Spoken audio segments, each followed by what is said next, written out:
Good morning বন্ধুরা, কেমন আছো তোমরা? আমি তো ভালোই আছি। তোমরা কেমন আছো? দেখো, এটা কিন্তু আজকের ভিডিও। আজকে সকালবেলা, এখন কিন্তু সকাল 8:30, 8টা 8:30 এরকম হবে। কীরকম দেখো, বিদ্যুৎ চমকাচ্ছে আর বৃষ্টি হচ্ছে। আজকে এই জন্য মেয়েকে আজকে আর স্কুলে পাঠালাম না। কী করে পাঠাবো বন্ধুরা বলো, এই বৃষ্টিতে? আর তার উপরে যদি এরকম মেঘ ডাকে, এইটা রকম রকম রকম করে যদি মেঘটাকে আর ঝড়কার দেয়, তাহলে কি করে বাইরে বের করব বলো বন্ধুরা? আর আজকে খুব বৃষ্টি হচ্ছে, সকাল থেকেই মোটামুটি শুরু হয়েছে। এই বৃষ্টিটাতে আজকে কতক্ষণ হবে তা জানি না, কিন্তু সব জায়গায় এই বৃষ্টিটা হচ্ছে। কলকাতায় সব জায়গায়, শুধু যে আমাদের বেহালায় এখানে হচ্ছে তা নয়, কলকাতায় সব জায়গায় এই বৃষ্টিটা হচ্ছে। আর বৃষ্টি মানে কি, সে মুষলধারায় বৃষ্টি হচ্ছে, এত জোরে জোরে বৃষ্টি হচ্ছে বন্ধুরা। এরকম বৃষ্টি আমি সত্যি কথা বলতে খুব কমই দেখেছি। এত বৃষ্টি হচ্ছে, আবার বৃষ্টির সঙ্গে তার সঙ্গে আবার কিন্তু বিদ্যুৎ চমকাচ্ছে বন্ধুরা। দেখো বন্ধুরা, কী রকম হচ্ছে দেখতে পাচ্ছ? তোমরা তো দেখতেই পাচ্ছ কীরকম বিদ্যুৎটা চমকাচ্ছে। আর এদিকে দেখো রাস্তায় কতটা জল জমে গেছে।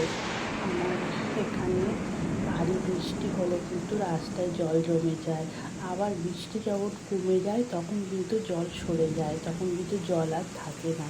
যে যখন বৃষ্টিটা হয়, আর এই বৃষ্টিটা কিন্তু ভোরবেলা থেকে শুরু হয়েছে। কালকে ভোরের থেকে না, কাল রাত 11টা 11:30 ওই সময় শুতে যাচ্ছি, তখন অল্প অল্প বৃষ্টি শুরু হয়েছে। মানে এত ভারী বৃষ্টি শুরু হয়নি। তারপরে দেখো বন্ধুরা, সেদিনেই কটা চিংড়ি মাছ রেখেছিলাম না, তোমাদের বললাম চিংড়ি মাছগুলো জাল দিয়ে রেখে দেবো, অন্যদিন মালাইকারি করব। আজকে বৃষ্টির দিনে সে চিংড়ি মাছগুলো বের করেছি, ওইগুলো দুধ দিয়ে মালাইকারি করব। মানে নারকেল দিয়ে না, নারকেলটা আবার আমাদের বাড়িতে সবার পছন্দ হয় না, সেই জন্য আমি দুধ দিয়ে, প্যাকেটের দুধ দিয়ে মালাইকারি করব। প্যাকেটের দুধ দিয়ে কিন্তু মালাইকারি, চিংড়ি মাছের মালাইকারি তোমরা খেয়েছো কি না জানি না, কিন্তু খেতে খুব সুন্দর হয়। মানে বোঝা যায় না যে এটা নারকেলের দুধ না, মানে প্যাকেটের দুধ। তোমরা যদি কেউ করে না থাকো, একবার করে দেখবে, দেখবে আমার কথা, তখন তোমাদের মনে পড়বে যে নারকেলের দুধ আর প্যাকেটের দুধ কোনটা দিয়ে করেছো। বাড়ির কেউ খেয়ে বলতে পারবে না যে প্যাকেটের দুধ, এটা সবাই বলবে নারকেলের দুধ দিয়েই করেছো। আর নারকেলের দুধটা আমাদের বাড়িতে খুব একটা মানে সহ্য হয় না বলে আমি আর করলাম না। আর এইদিকে দেখো, চিংড়ি মাছগুলো জাল দিয়ে নিয়েছি, আগেই তোমাদের দেখালাম।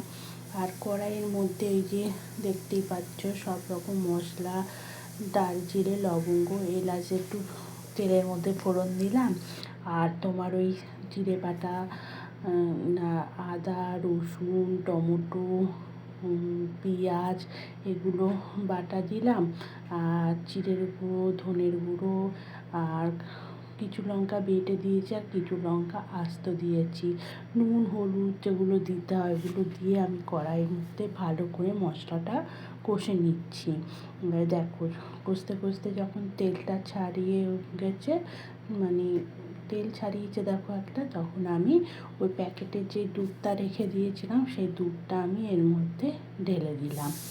দিয়েছো, ঢেলে দিলাম, কিন্তু একটু জল আবার দিতে হবে, একটুখানি তো দিলে তো হবে না। যখন চিংড়ি মাছগুলো দেবো তখন চিংড়ি মাছগুলো ফুটবে, ওই জন্য আর একটু আমি জল দিয়েছিলাম। দেখো, জল দেওয়ার পরে দেখো ফুটে উঠেছে, দেখেছো ঝোলটা ফুটে উঠেছে। ফুটে ওঠার পরে আমি খানিকটা চিনি দিয়ে দিলাম, কারণ মালাইকারিটা একটু মিষ্টি মিষ্টি না হলে তো ভালো লাগবে না। আর দুধটা তো মিষ্টি না, নারকেলের দুধটা যেরকম, নারকেলটা মিষ্টি হলে নারকেল দুধটা মিষ্টি লাগে, মিষ্টিটা একটু অল্প লাগে। এখানে মিষ্টিটা একটু বেশি লাগবে, যেহেতু দুধ দিয়ে আমি করছি, ওই জন্য খানিকটা চিনি দিয়ে দিলাম। দেওয়ার পরে আমি যে চিংড়ি মাছগুলো তোমার জাল দিয়ে রেখেছিলাম সেই চিংড়ি মাছগুলো দিয়ে দিলাম। আর এইদিকে একটু মাছের ডিম আছে, সেই ডিমটা বড়া করব বলে মাছের ডিমটা একটু কড়াইয়ের মধ্যে ফেলে নাড়াচাড়া করে নিচ্ছি, কেন কাঁচা ডিম করলে একটা গন্ধ বেরোবে।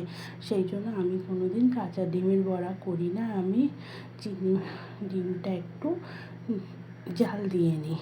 আর এইদিকে দেখো মালাইকারিটা আমার হয়ে গেছে, আমি একটু ঘি আর একটু গরম মশলা দিচ্ছি লাস্টে, দিয়ে আমি এবার নামিয়ে ফেলবো মালাইকারিটা। দেখো কত সুন্দর হয়েছে মালাইকারিটা। যদি তোমরা দুধ দিয়ে মালাইকারি কোনোদিন না খেয়ে থাকো তাহলে একবার করো, দেখবে তোমাদের খেতে খুবই ভালো লাগবে। আর এইদিকে দেখো কালারটা কত সুন্দর হয়েছে, দেখেছো মালাইকারি কালারটা? কেউ দেখে বলতে পারবে যে এটা চিংড়ি মাছের নারকেলের দুধ দিয়ে মালাইকারি না দুধ দিয়ে মালাইকারি। আর দেখো ওইদিকে মালাইকারিটা হয়ে গেছে, আর আমি এইদিকে বড়াগুলো শুরু করে দিয়েছি। দেখো কড়াইয়ের মধ্যে বড়াগুলো হচ্ছে, আর এইদিকে দেখো মালাইকারিটা তোমাদের ফাইনালি দেখাচ্ছি। দেখেছো কত সুন্দর হয়েছে। আর এইদিকে আমি বড়াগুলো এবার আস্তে আস্তে ভেজে ফেলবো। যাই হোক বন্ধুরা, ভিডিওটা তো শেষের মুখে। যারা যারা প্রথম থেকে শেষ পর্যন্ত আমার ভিডিওটা দেখেছো, একটা মিষ্টি কমেন্ট করে আমার পরিবারে রেখে যেও। আমি সেই কমেন্ট ধরে তোমাদের পরিবারে চলে যাবে। হয়তো সেদিন যেতে পারবো না, কিন্তু আস্তে আস্তে ঠিক তোমাদের পরিবারে গিয়ে তোমাদের সঙ্গে আমি দেখা করে আসব। আর যারা পুরনো বন্ধু তাদেরকে তো ধন্যবাদ জানাবো না, তারা আমার পাশে আছে, পাশে থাকবে সবসময়, সেটা আমি জানি। কিন্তু যারা নতুন বন্ধু এসেছো, আমার ভিডিওটা দেখছো কিন্তু এখনও বন্ধু করোনি, অবশ্যই বন্ধু করে পাশে যে নোটিফিকেশন বেলটা আছে সেটা অন করে দেবে, আর একটা মিষ্টি কমেন্ট রেখে যাবে। আমি সেই মিষ্টি কমেন্ট ধরে সেই নতুন পরিবারে ঠিক চলে যাব। ঠিক আছে বন্ধুরা? আর আজকে আমার চিংড়ি মাছের মালাইকারি দুধ দিয়ে আর মাছের ডিমের বড়া কেমন লাগলো অবশ্যই তোমরা কিন্তু লিখে জানাবে আমাকে কমেন্ট বক্সে যে তোমাদের কেমন লেগেছে আজকে আমার এই দুটো রান্নাটা। যাই হোক বন্ধুরা, বড়াগুলো আস্তে আস্তে ভেজে নিই, ভেজে নিয়ে এবার আমি যাব সবাইকে খেতে দেব। কেন রান্না করার পরে তো বড় কাজ থাকে, সেই কাজটা হচ্ছে সবাইকে বেড়ে খেতে দেওয়া, সবাই ঠিক মতো খেলো কি না সেটা দেখার। যাই হোক বন্ধুরা, ভিডিওটা তাহলে এখানেই শেষ করি। আবার একটা নতুন ভিডিও নিয়ে তোমাদের সঙ্গে চলে আসবো। এখনকার মতো বন্ধুরা টাটা বাই বাই। সবাই ভালো থাকবে, সুস্থ থাকবে, সাবধানে থাকবে, একে অপরের পাশে থাকবে, তাহলেই আমরা এগিয়ে যাব।